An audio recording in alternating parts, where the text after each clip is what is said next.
Ah, yeah, everybody. Good morning. Good morning. Good morning, my love. Good morning. Happy Saturday. Yes, happy Saturday. What a beautiful time to be alive. Okay, before we get started, introductions. My name is John, I'm Judy. and this is Sober Mind. Here we have grown folk conversations about some pretty dramatic and realistic stuff. Unfiltered, raw. Hopefully with a little levity. Yeah, with a little bit of levity. I just want to make a quick announcement. Patrick is no longer going to be on the show.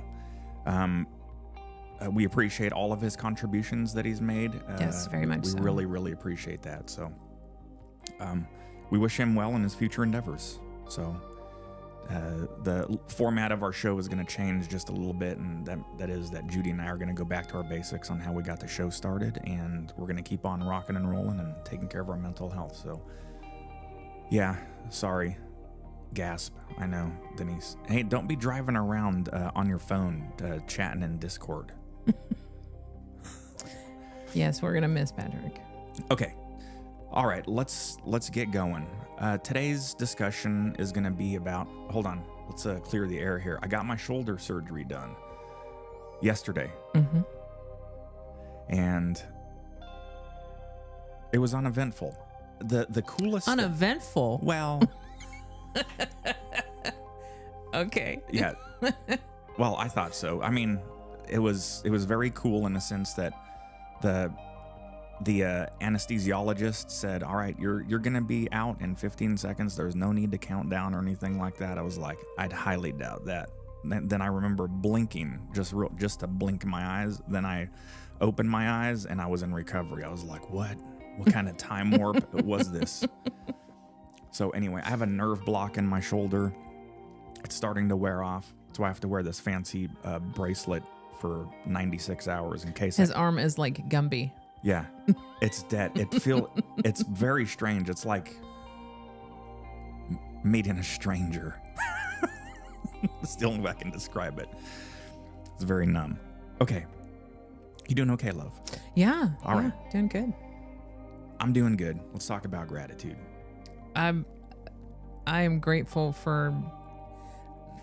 that you came through the surgery. Yeah. I'm grateful that it wasn't as bad as what they thought it was going to. Holy cow, you guys. This was going to be a 6-week in the sling major ordeal. And they said he's done and he'll only have to be in the sling until the numbness wears off, which was like 3 days. And then he can do whatever, he can walk around and move his arm. He just can't pull or push anything, but he'll be able to have hopefully free movement of his arm. I mean, I'm grateful for that. I really am. Yeah, they released the nerve, carved out some bone, and did something with the upper bicep area. Repaired it. It was torn. Yeah. Okay. So I'm grateful for that. Yeah, me too. Okay, my gratitude is for our continued spiritual and mental growth that you and I are doing. They're here. Yeah, we're reconnecting with some old friends, which has been rejuvenating and, I don't know, just exciting. Yeah, these are old drinking friends that we used to party with, and they've kind of cleaned up their act a little bit, and we were really close with them. So it'll be interesting to see how the dynamic works now that, we're sober and they're kind of said they're not really sober. I don't know what their status is. It is what it is, but that's going to be, I said, Judy and I are going to practice. Judy's going to try not to say, and I'm going to try not to say, so much. Yeah. So.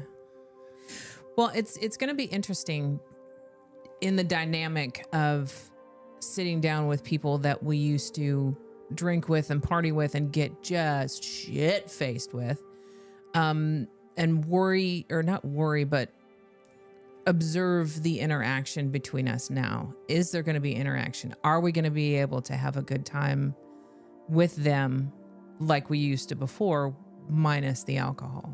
Yeah. I'm sure we will.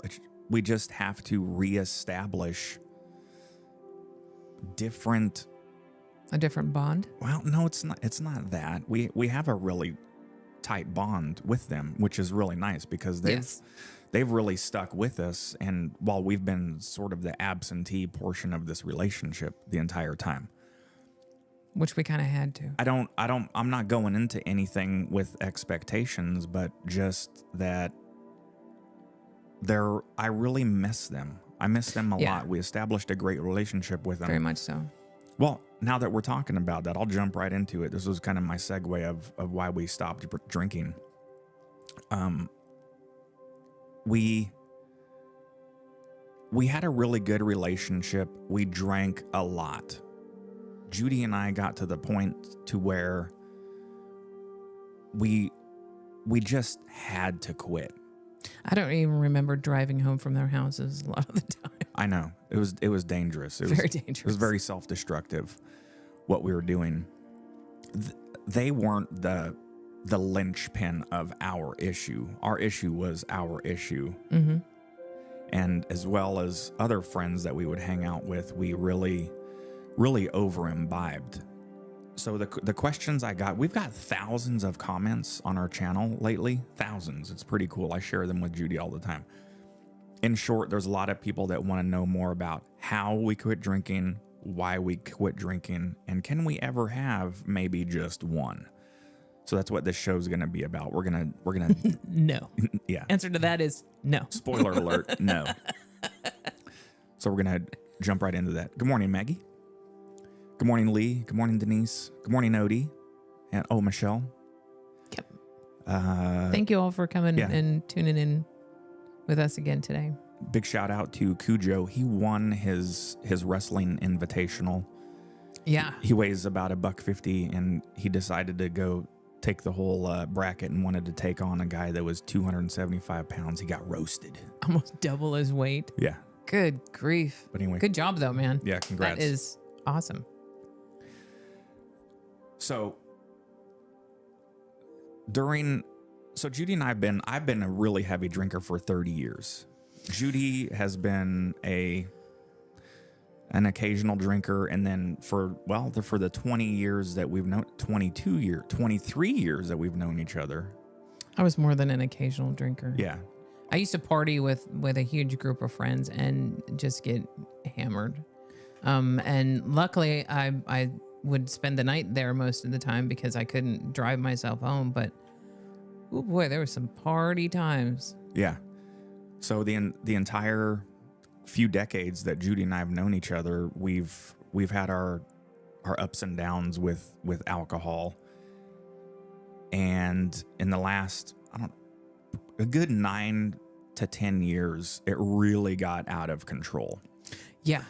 It became our lifestyle. So when we I have a quick question. Do you think that if I had quit drinking, would you have done a closet deal? That's a good question. I couldn't do how in the hell would I hide it? I would reek of a brewery all the time. There's no way. That's true. And being sober, you can smell it a mile away. Yeah. That's a good question, babe. I don't know. No, that's a whole can of worms I can't even unpack. I was just curious. No, I wouldn't. There's no way I could hide it from you. That would have ended up in just us separating.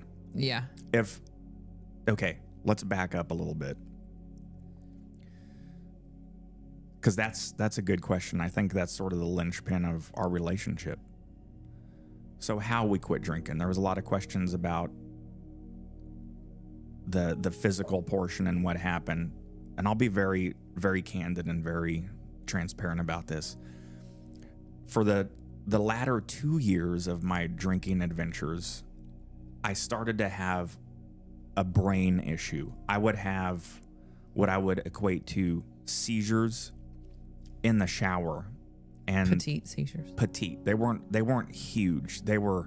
I would start to relax, and then I would get electrical impulses, and I would feel like I was gonna pass out, and I would lose control of my faculties. And the only way, and so I think it was also an introduction to DTs, delirium tremens, because the reason I I always mention it was happening in the shower is because that's the time when I was likely having alcohol withdrawal just from the previous day because the amount I would consume. You guys, I drank a lot of fucking beer. Yeah, we would go through a 30-pack on a Friday, easy. Yeah, easy. With a couple boxes of wine. Of wine, yeah. And then if Kim and Brian were around, we would have shots of Crown Royal of whiskey. Yeah. Oh. So the withdrawal symptoms were hard. And then on top of that, we'd eat really, really hot peppers, which is just I'm surprised we don't have severe ulcers. Yeah. By now. And so I started having those physical ailments. I would lay in bed in the mornings, weeping gently to myself. Good morning, Kim. We were just talking about you. We would gently cry and try to get out of bed, and I'd always do the same thing. I would get up and I would say, "This is it. This is the last day I'm gonna drink." And this happened for years, you guys. Mm-hmm. Followed by me literally drinking a beer in the shower and getting on with it. Still super functional with a lot of stuff. I still ran. I still continued on with my career, which I have now still. How the hell did we run that whole year? We did I don't know. Well, 30 different 10Ks and 7 half marathons. 7 half marathons and still drank heavily through the whole thing. How the hell did we do that? Perpetual hungover, perpetual drunkenness. Just wash, rinse, repeat all the time. Have a pizza and a couple bottles of red wine the night before the race. Yeah, that was our ritual. So, it just got to the point to where for several years, I was not happy with this anymore. I was lying to myself. I was making excuses. It doesn't agree with me, and it really puts a dent in my spirit and my soul. Mm-hmm. Because my passion is me being passionate. If that makes any sense. That's a good one, yeah. I'm a happy person and I really enjoy life. That's the complexity of alcoholism for me, is that I enjoy life so much that drinking always made it better. Quote unquote better. Yeah. Because I got into the ritual of it all the time. And it's quite a ritual. Yeah. Mm-hmm. I remember when we were crying in our pillows and wondering what the hell we were doing. I was having physical issues as well, but mine was to the point to where I could actually feel my liver. Folks, you should never be able to feel your liver, but I could feel it was literally sore to press on the side where your liver is, and also, when I'd wake up in the morning and go out to get coffee, constantly shaking until I got at least 2 or 3 beers, and then, woo, boy, I was steady Eddie. Yeah. And do you mind if I share your double whammy with that? Go ahead. Judy's double whammy is that on top of that, she would smoke copious amounts of weed. Oh, I was a pothead. Oh man, I was a daily. Hourly. yeah, hourly. Yeah, so I don't think I was ever sober. No. Ever. For at least a good 15 years. Yeah.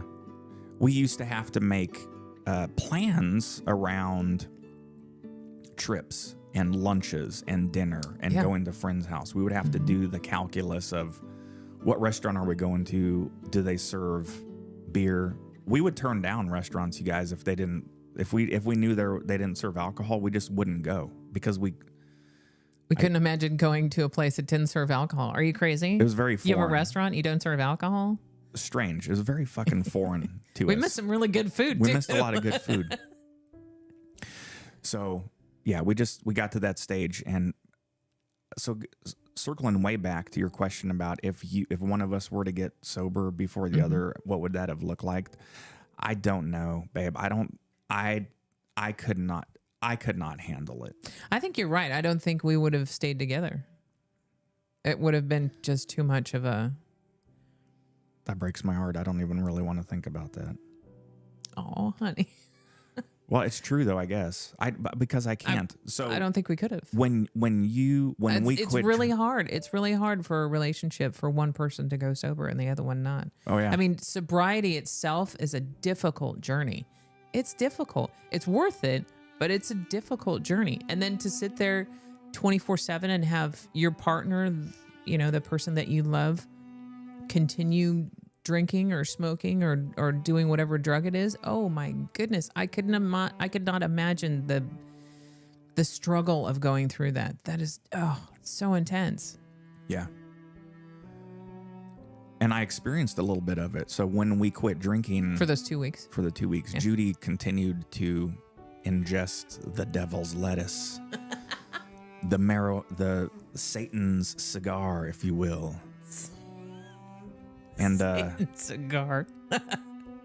and it was tough for me then because I thought, man, this is hard for me. I can't see the vision of me being sober and you not drinking but still smoking. Yeah. Well, I think that one of the reasons why I quit doing that as well is because I didn't feel like I was actually going through a sobriety journey. Yeah. I was going through the non-drinking part of the sobriety journey, but I was still high all the time. Yeah. You were just dry and high. Yeah. So, I mean, at that point I was like, okay, I'm not putting in the same amount of effort that my husband's putting in. And if we're going to do this, we're going to do this completely.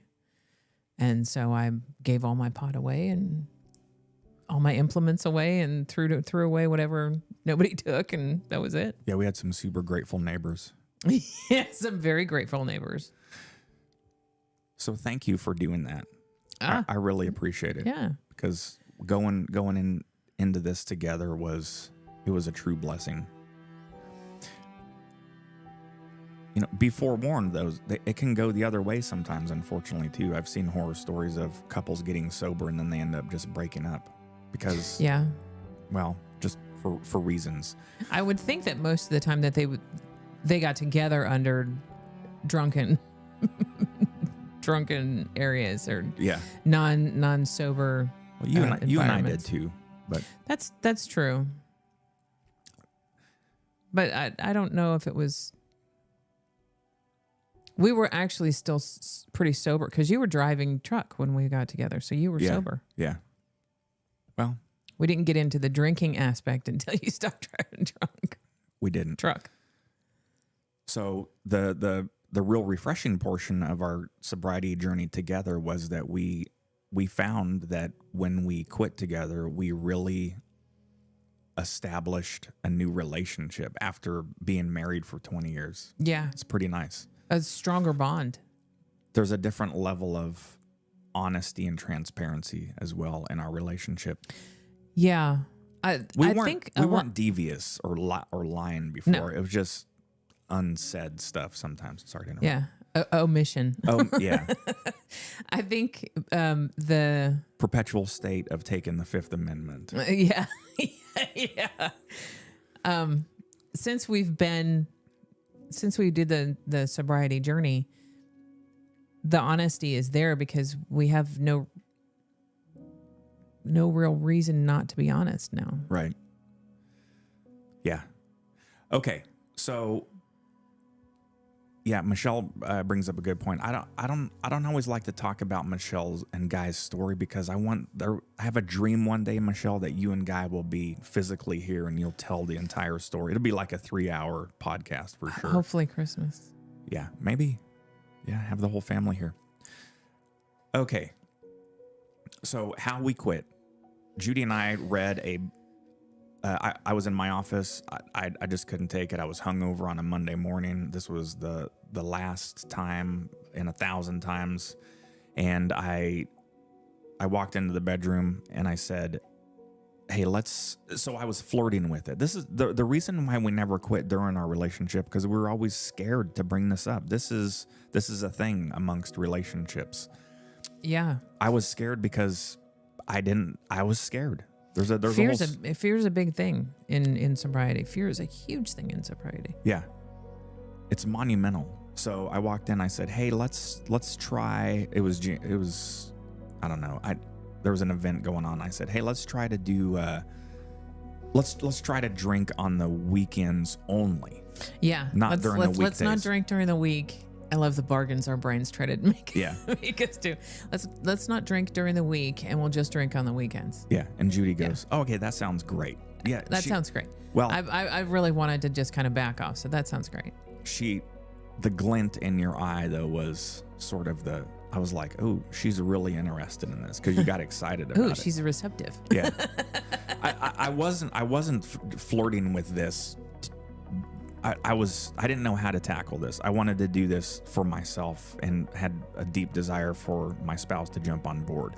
There was no manipulation that was happening, but I didn't know how to approach this. So this is our story. Yeah. So and at the same time, I wanted to do the same journey, but I didn't know how to approach you. I imagine me approaching you was easier in the dynamic of a relationship than you approaching me, because Yes. beer was my foundation. Yes. It was who I was. It was my identity. Well, I was also working at a grain store selling beer supplies and how to brew your own beer. Yeah. And we were also making our own beer. Yeah, it's a lifestyle. Yes. So I walked back out of the office. I went in the office. No, and I thought about it for a minute, and I came back in and I said, do you realize that if we quit drinking during the week and only drink on the weekends, you and I will make up for that shit all the lost days tenfold. We will be Just fucking nuclear on the weekend. I said, how about let's try to quit for 30 days? Yep. Well, I didn't say let's try to quit.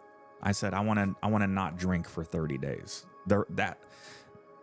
That was the omission. That wasn't me telling you that I wanted to quit drinking. It was let's do a challenge, a 30-day challenge. I think I was the one who actually said, let's not drink during the week and do the weekends. And then you came back and said, let's do a 30-day challenge. And I said, okay, let's do a 30-day challenge. And then like a half an hour later, you said, you know what?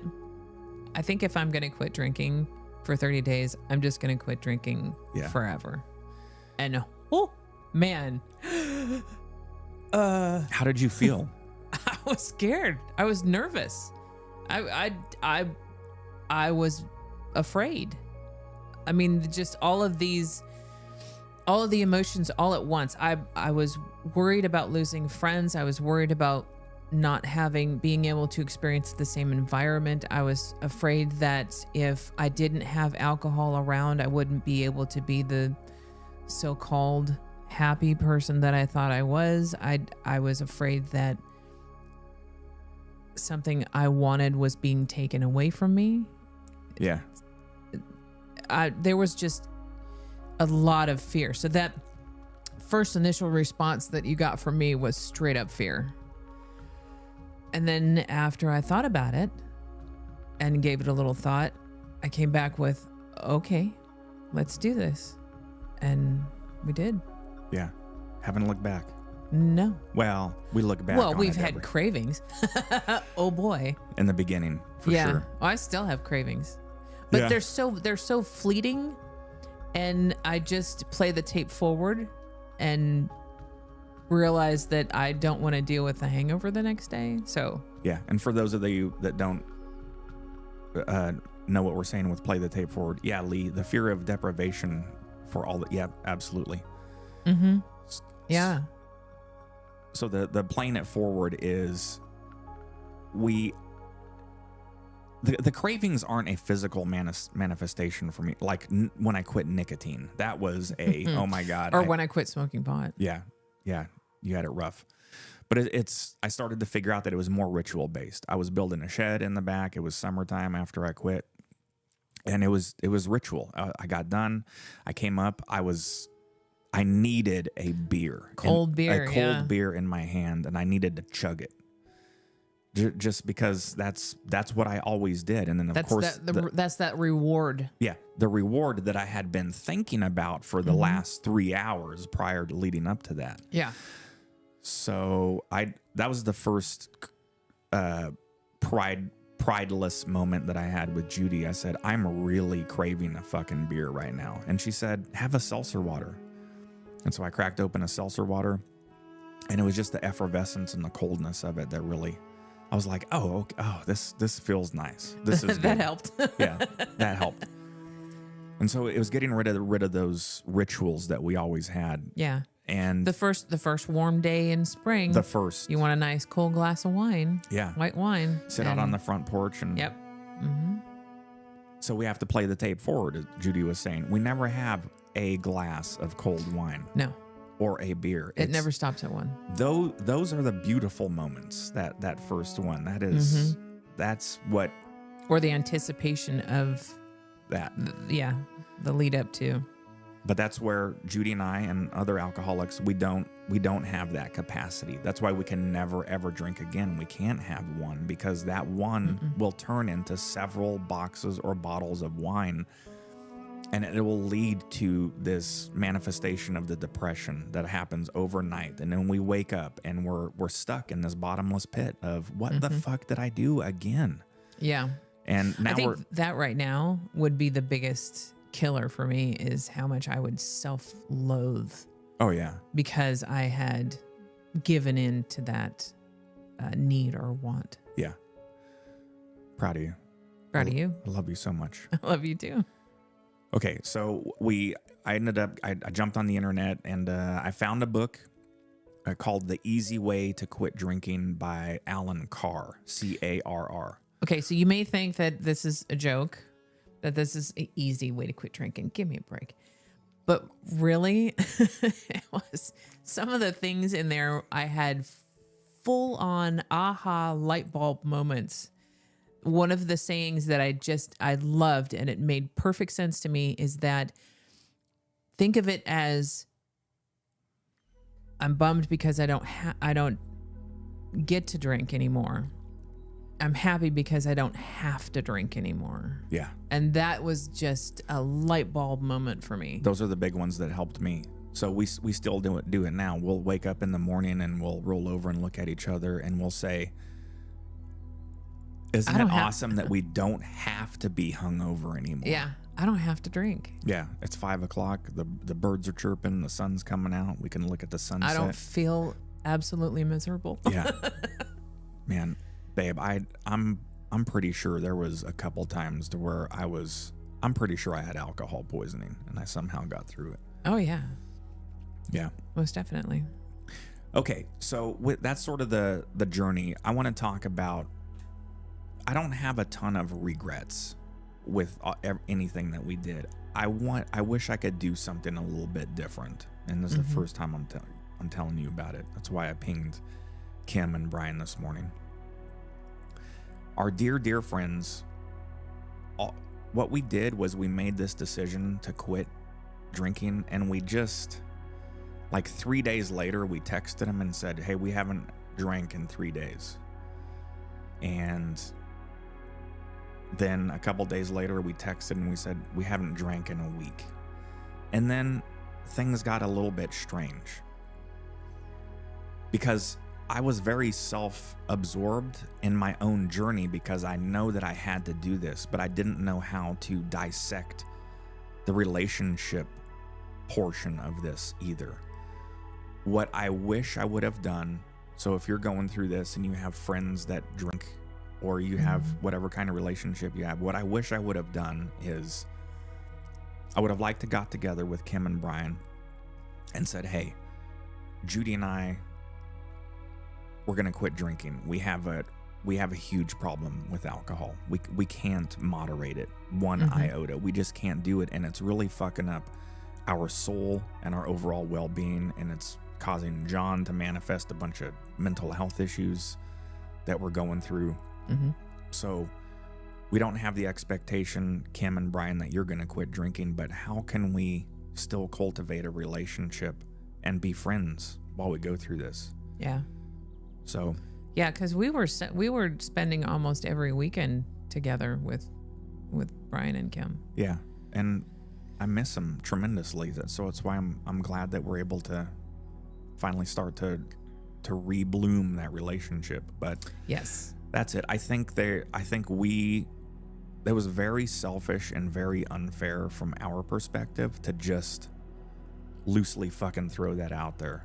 It would be confusing to me if someone did that to us. If the shoes were flipped, and Kim were to be like, hey, we haven't drank in 3 days, I'd be like, what the fuck does that even mean?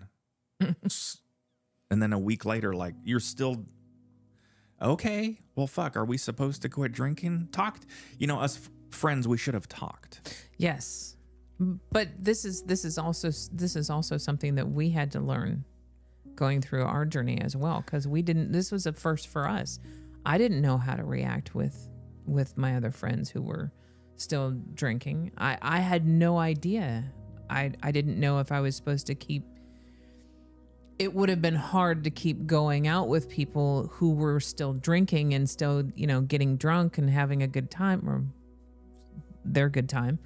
But I didn't know how to react to that. So I had to distance myself from it.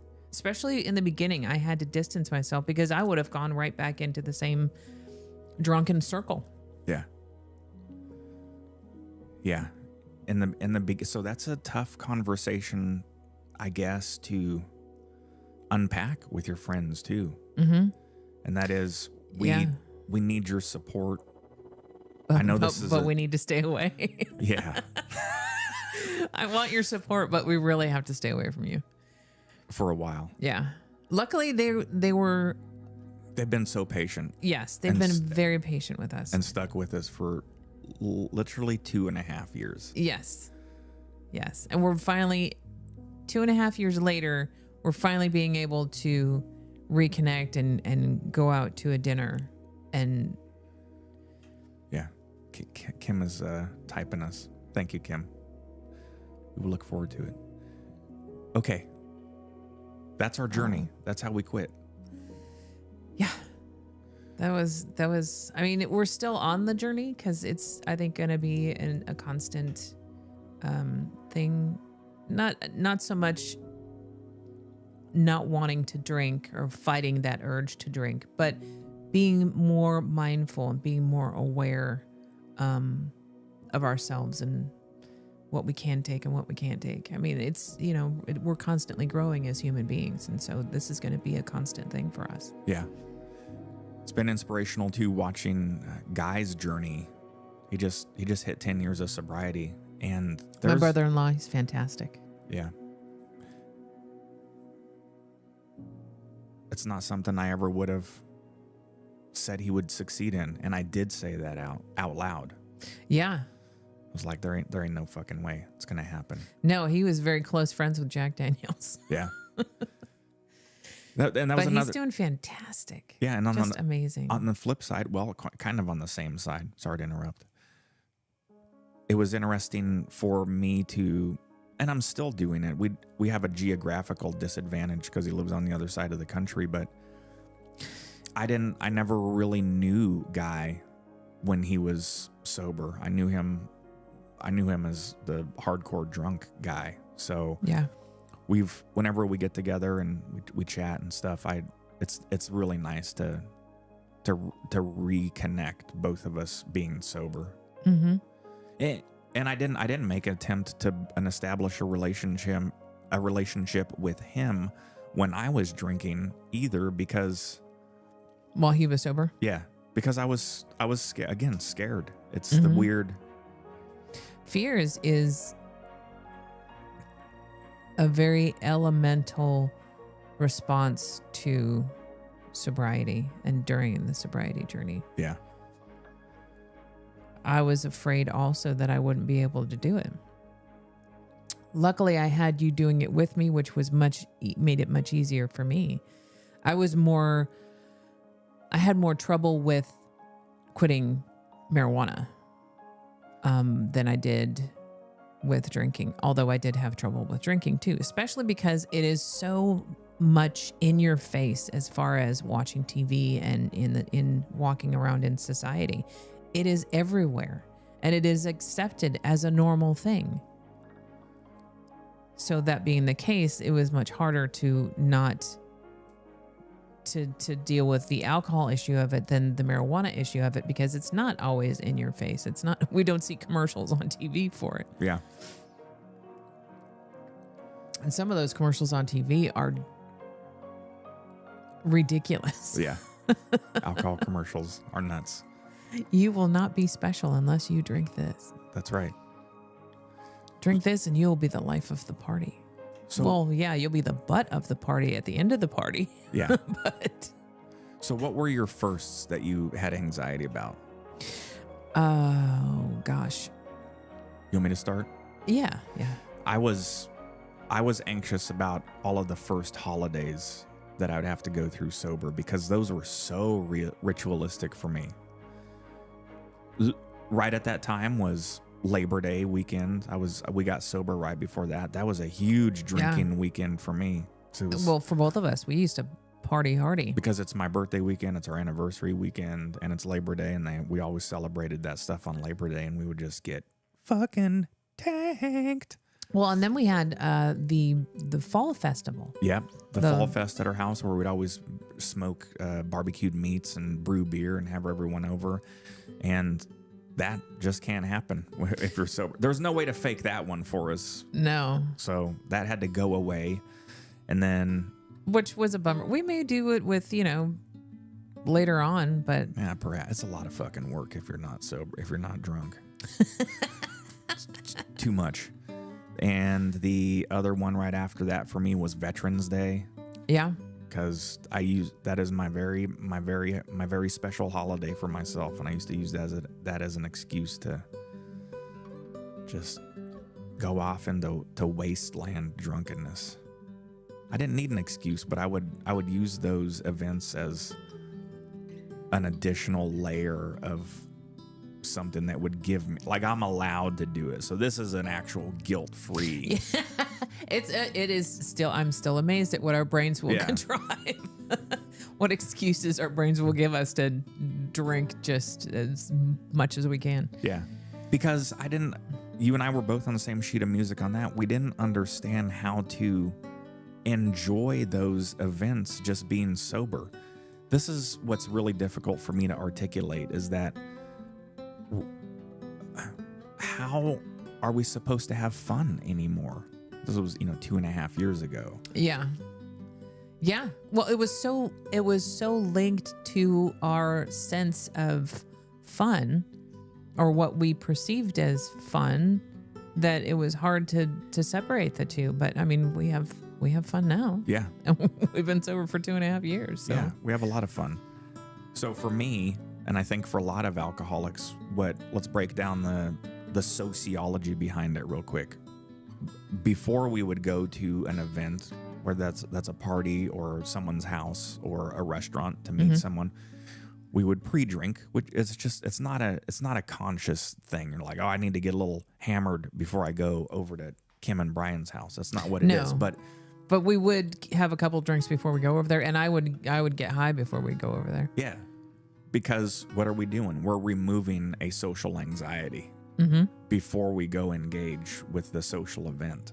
Yep, very much so. I didn't even think about that, but yeah. You're absolutely right. So now when we go somewhere, we've been working on our anxiety and mental health since we quit drinking, so it's not such a barrier to entrance. I don't have that anxiety anymore. No.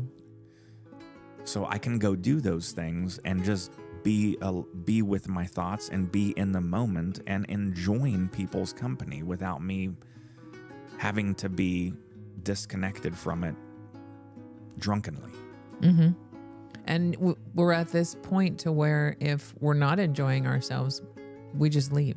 Right. Go home, and it's totally fine.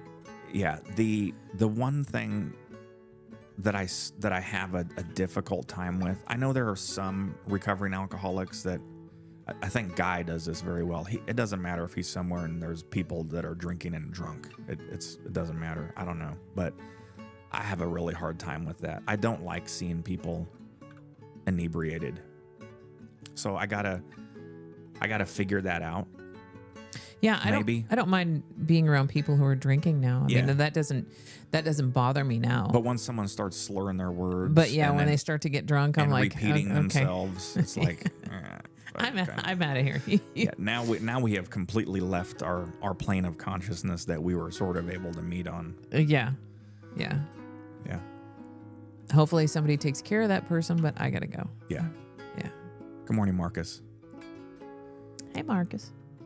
So that's it on our journey.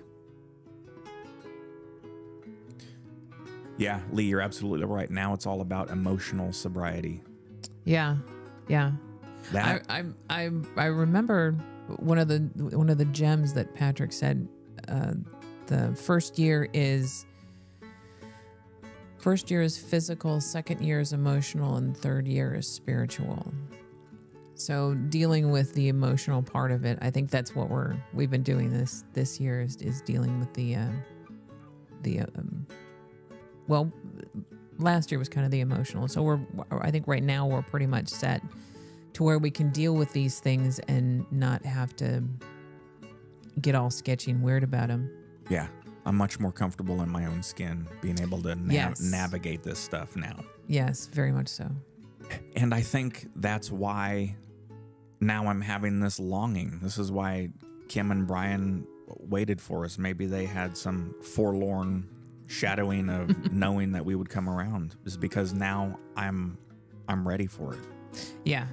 Yeah. Now we're in a good place to be in the environment again. The other thing I want to mention from the several thousand comments and questions that we got in the shorts, the YouTube shorts, is how do we maintain that path of consciousness and sobriety, and how do you work on your mental health? So I guess my answer to that is it's something that you have to establish your own ritual in the beginning. Yeah, everybody's journey is different. Don't be afraid to seek help. Go to AA, go to Al-Anon, check out there's free resources all over the place. It's a little unsettling maybe in the beginning, but it helps to be around other people that are struggling. And that's where you're going to get probably your best support. Yes. Other than family who is there to help and support you. But that's a whole nother issue. Yep. Especially if they've got their own stuff going on. But being around people who are going through the same thing you're going through, that's where you're going to get the best support, because they know exactly what you're going through. Yeah. And don't become completely disconcerted if you have a mental health cascade unleashed upon you. When you first get sober. This is what happened to me. Your mileage will vary depending on how long you've been inducing whatever it is.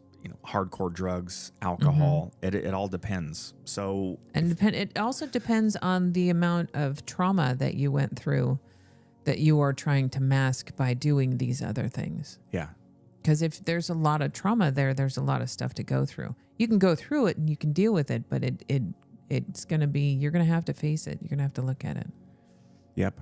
That's what caught me off guard. I did not know that when I quit drinking, I showed you, like, here's what happens after 1 month. Here's what Google says you're going to be after 1 month, 6 months, and this is... That's exactly what's going to happen. No. This is going to be fantastic. That fucking roadmap is a lie. Hey, it may work for somebody. It may work for somebody. Maybe a college kid that spent their last 2 years drinking a couple Natty Lights now and then. But yeah, for me, it was super scary and super disconcerting. I had panic attacks. I had uncontrolled. I got to the point to where I had borderline agoraphobia. It was bad. Yeah, and my anxiety was through the roof. Yeah, I couldn't leave the house. I had to see a therapist and see a psychiatrist, and you know what it was is just the cliche of all of these pent up emotions just crept to the surface. They came oozing and whittling themselves out of the alcoholic stupor. You thought I was gone, but I'm not. Bitch, you can't kill me until you talk to me. Yep, exactly. And you guys, it was hardcore heavy shit that I started talking about with my therapist. It was a lot of Desert Storm stuff that military stuff in general, but the big thing that that's the one thing that you didn't really talk much about with me. I knew some of it. I think I knew the surface stuff, but you never really got into the deep stuff with me about your military time. Yeah. But the biggest thing was at 50 years old, the repressed emotions and the lingering effects from child abuse that I went through. Mm-hmm. It's stuff that we don't think is there. And I was never intentionally covering up anything with alcohol that I was aware of, but I was covering up things with alcohol. I think you might have been doing that. I don't think you were consciously doing that, because there was times when we were drinking, and if you were having a bad day or you were not happy and you didn't feel good, you didn't drink because you just didn't want it. You're like, no, I don't want that right now. I'm going through something right now. Yeah, that was a rare occasion. That was a rare occasion, but there were some times when, because most of the time you drank while you were happy. Yeah. There's not a lot of times where you grabbed a beer when you were pissed off. Yeah. So I'm still navigating that stuff. I've got a lot of unresolved questions and pathways to solutions with the abuse that I suffered from my mother. But I'm getting through it. I'm figuring it out. It's still a lot. I think the trauma for anybody who is going through a sobriety journey, they are going to have to deal with whatever trauma that happened in their life that is causing them to cover it up with drugs or alcohol or whatever other kind of addictive thing that they dove into. Yeah. They're going to have to deal with it, and it's not going to be easy. Not going to be easy, but it's going to be worth it. Yeah. So, because if they don't, they can either keep burying it until they've eventually killed themselves because they've overdosed, or they drank too much and their liver's gone, or they've got heart disease or whatever. Yeah. Or they can tackle the hard stuff and work through it and come out way better on the other end. Yeah. It's the tackling it that takes the work. It really does. Yeah. And therapy helped tremendously. Yeah. Because I didn't realize it fully until I dug into it, how much of it I repressed and just never dealt with anything. Yeah. Yeah. I'd have to agree. There's a lot of stuff that I didn't deal with until I got sober. And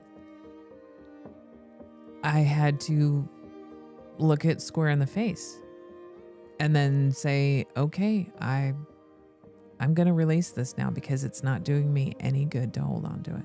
Yeah. This has been an emotional conversation for me. I didn't realize I was going to get so introspective. Deep into the quagmire? Yeah. Well, I think people need to hear it, and we all go through it. Yeah. We all have to face it. Well,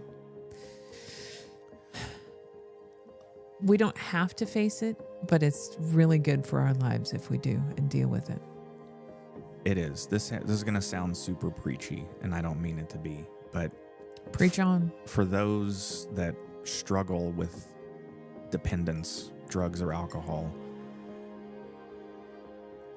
life and your soul and spirit is really, really beautiful when you're not smothering it with something else. Hear, hear. Yeah. Waking up, the realizations that you and I have had. I got out of the shower a couple months ago and the sun was creeping through the window. Oh God, the sunrises are beautiful. Yeah, and I said, this is when I would be hungover, laying in bed till 10, 11, 12, trying to get out of bed, and the sun was coming up and you hear the birds chirping. There was a weird depressive anxiety that would blanket me because I would long and miss to be able to get up and enjoy a breath of fresh air, enjoying the smells at the lake or whatever. And when you're hungover and semi-conscious and your soul is just beaten and battered, you can't. It's very hard to observe and really appreciate joy Yeah. when you're like that. Yeah. I'm far from perfect. I have a lot of work that I continue to do. I don't know about you, but I'm You are. I'm not. Okay. You read the chats. There's a lot of good ones in there, babe. Mm-hmm. Okay. See, yeah, we can't. We gotta figure this out. Otherwise, we just sit here and stare. Just not engaging content. Jacob said, "Thank you guys. I appreciate you talking about difficult things to help others. These help me a lot." Yeah. You are more than welcome, bud. It took us a long time to finally realize and be able to express these things without feeling shame for having gone through these things. Because I would say I was very self-loathing and ashamed of a lot of the things that I did and said when I was drunk and high. There was a lot of things that I was very ashamed of doing. And if our experience and our discussion of it and relating what we went through helps anybody, even if it just helps one person, that's really the only reason why we went into this. Yep. That's why we started this channel. Was we said if we can help just one person while we're being able to have a forum for our discussions, then we have succeeded.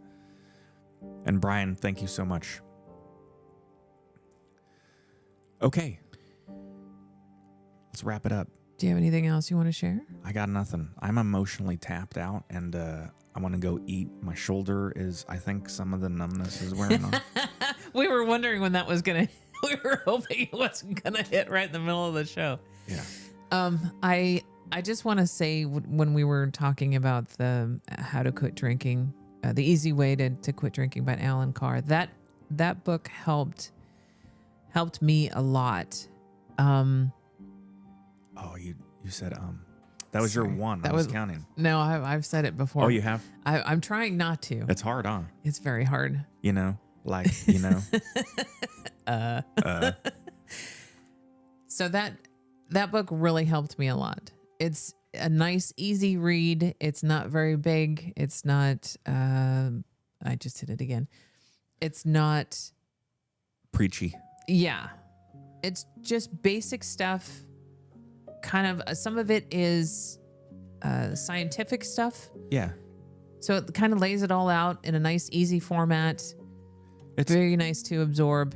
And there's a lot of really good gems in there. A lot of really aha moments that happened for me when I read it. And I would highly recommend that to anybody. Yeah. He even starts it out by saying, if you're still drinking, grab your favorite drink and read this while you're drinking if you want. Yeah. It just lays out a bunch of facts in there, but it's anymore. There's such good information all over the internet. Oh, and dangerous information, kids. Don't go down the wrong rabbit hole. Yeah. Yeah. Okay. So we've discussed our sobriety journey. I think we answered a lot of questions that we had in the comments as of late. And that's that. We're going to wrap it up. Please go out there and join our Discord channel and add to the future show topics if you would like to bring up something. If anybody wants to talk about anything specific. If you would like to be a guest on the show, please let us know and we will we'll talk about it and possibly try to accommodate that.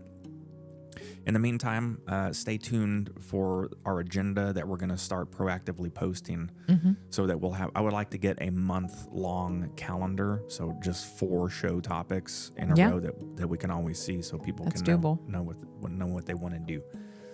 Know which ones they want to see. Yeah. Next Saturday, we are going to do some reaction to videos. And yeah, there's a couple really good videos out there that I'd like to talk about. Yep. And we'll do some reactions to some psychology stuff and sobriety things. Thank you all for your support. Thank you very much. Be kind to yourself. Be patient with yourself. You are loved. Yeah, you're fucking loved, goddammit. And be patient. Yes, mister. I had to actually tell him to be patient with himself today because of the frustration that he's going with his arm. Yeah. So It is not fun. All right. Thanks, everyone. We'll see you next time.